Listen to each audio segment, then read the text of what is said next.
पूज्य दान रत्न विजय जी महाराज साहिब का उनके गुरु के प्रति समर्पण कैसा था, आइए देखते हैं। प्रस्तुत है समाधि यात्रा का एपिसोड 11। दीक्षा के बाद पड़ीलेहन नामक एक क्रिया होती है। गुरु भगवंत के पड़ीलेहन में पहुंचने में देर हो जाए तब मुनिराज दूर से ही आवाज लगाते, मेरे लिए विंटिया रखना, कपड़ा नहीं, उत्तर पट्टा नहीं, और विंटिया ही क्यों रखने को कहा।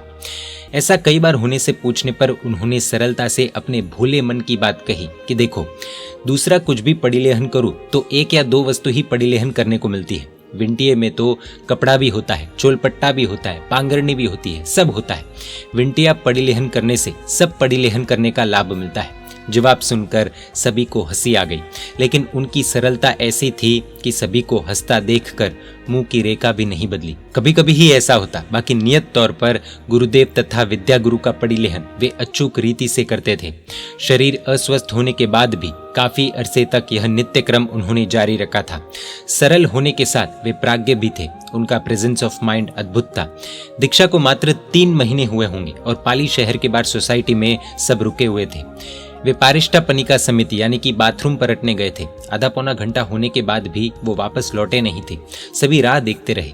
जब लौट आए तब देर होने का कारण पूछने पर मुनिराज ने कहा कि जगह नहीं मिल रही थी।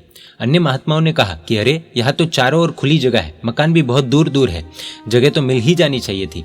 मुनिराज श्री दान रत्न विजय जी महाराज साहब ने कहा कि जगह तो थी लेकिन योग्य नहीं थी। कहीं पर लाल मिट्टी थी, वो तो सचित होती है ना, कहीं पर थोड़ी घास थी, इसलिए अचित भूमि ढूंढने में थोड़ा समय लग गया। सभी महात्माओं को आश्चर्य हुआ कि दीक्षा पर्याय छोटा होने के बावजूद भी संयम की ऐसी परिणति अत्यंत अनुमोदनीय है। गुरु की इच्छा ही उनका जीवन था। मुनिराज श्री दान रत्न विजय जी महाराज साहब की दीक्षा के बाद पहला चौमासा और पहला पर्यूषण। पूज्य मुनिराज श्री क्षमा रत्न विजय जी महाराज साहब ने उन्हें थोड़ी प्रेरणा की। मुनिराज ने उन्हें कहा कि इस वक्त तो अपने को अट्ठाई करना है। थोड़े जोश में आकर पहले दिन पूज्य दान रत्न विजय जी महाराज साहब ने बेले का पचखान ले लिया। तीसरे दिन पारणा करने के अरमान बना लिए थे। गुरुदेव ने उन्हें कहा कि आज तो अट्ठम पूरा हो जाएगा। मुनिराज ने कहा, गुरु महाराज मुझे तो आज पारणा करना है। गुरु महाराज ने पूछा कि क्यों, पित्त हो रहा है? मुनिराज ने कहा कि नहीं, लेकिन बस अब कुछ भी करने की इच्छा नहीं होती, स्वाध्याय की भी इच्छा नहीं हो रही है। गुरु महाराज ने कहा कि देखो, आज एक उपवास कर लो, मेरी भावना है अट्ठम पूरा हो जाएगा, फिर जैसे आपकी इच्छा। गुरुदेव की इच्छा पूरी करने के लिए मुनिराज ने तीसरा उपवास किया। गुरु के प्रति संपूर्ण समर्पण भाव। चौथे दिन नवकारसी आने में देर थी। गुरुदेव श्री को वंदन करने साध्वी जी भगवंत आए थे। मुनिराज श्री दान रत्न विजय जी महाराज साहब को भी वंदन करके साध्वी जी भगवंत ने पूछा, दीक्षा के बाद पहला अट्ठम किया है, शाता में तो होना, खूब धन्यवाद है आपको। मुनिराज ने कहा कि नहीं, मुझे तो बस बेला ही करना था, गुरु महाराज की इच्छा थी इसलिए अट्ठम किया। साध्वी जी भगवंत ने कहा कि अच्छा, गुरु महाराज की इच्छा से एक उपवास किया तो अब हम सभी साध्वी जी भगवंतों की इच्छा है, एक उपवास और हो जाएगा। आखिर मुनिराज मान गए और 4 उपवास के बाद गुरुदेव ने उन्हें पारणा करवाया। इस तरह से तप साधना में वे आगे बढ़े। एक बार विहार में वर्धमान तप की छोटी सी ओली की थी और उपवास के दूसरे दिन विहार करके सांडेराव गांव पहुंचे। वहां चरिपालित संघ का जोरदार स्वागत के साथ प्रवेश होने वाला था, इसलिए गांव के बाहर सब रुके हुए थे। मुनिराज श्री दान रत्न विजय जी महाराज साहब को एकाशने का पचकांड था। गुरुदेव की भावना थी कि प्रवेश के बाद गांव में जाकर उन्हें एकाशना करवाएंगे। उनकी ऐसी सहन शक्ति थी कि सामने से पारने की कोई बात नहीं की। प्रवेश के बाद श्री संघ की नवकारसी में गोचरी बोहरी। 10 साढ़े 10 बजे मुनिराज को गोचरी वापर ने बैठाया और कहा, थोड़ी देर वापर कर बैठे रहना, हम प्रवचन करके आ रहे हैं। फिर दोपहर की गोचरी थोड़ी जल्दी लाकर उसमें से आपकी भक्ति करेंगे। दोपहर को भी स्वामी वात्सल्य था। मुनिराज थोड़ी गोचरी वापर कर बैठे रहे। प्रवचन तो लंबा चला, 1.5 घंटा हो गया।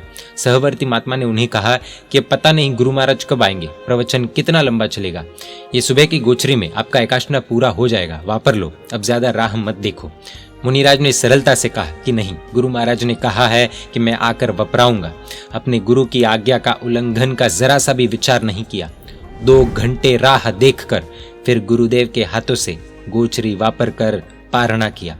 गुरु की इच्छा और आज्ञा दोनों जीवन की गाड़ी की पटरी बन चुके थे। परम पूज्य पद्म बोधि विजय जी महाराज साहिब भी चरिपालित संघ में साथ थे। मुनिराज की आज्ञांकितता और आनंद देखकर उन्होंने मुनिराज से मजाक में कहा कि दान रत्न महाराज, इस तरह मुंह हंसता रखो, ये नहीं चलेगा। थोड़ी मुंह की चमक कम होनी चाहिए, थोड़ी कमजोरी दिखनी भी चाहिए, पता तो चलना चाहिए कि ओली का पाड़ना है, तभी तो सभी लोग शाता पूछेंगे। सब हंस पड़े। दीक्षा के बाद विवेक बुद्धि का होना बहुत जरूरी होता है। एपिसोड 12 में देखेंगे कि पूज्य दान रत्न विजय जी महाराज साहिब की विवेक बुद्धि का स्तर कैसा था। परमात्मा के आगे विरुद्ध कुछ भी कहा हो तो मिच्छामि दुक्कडम। जय जिन शासन, जय महावीर।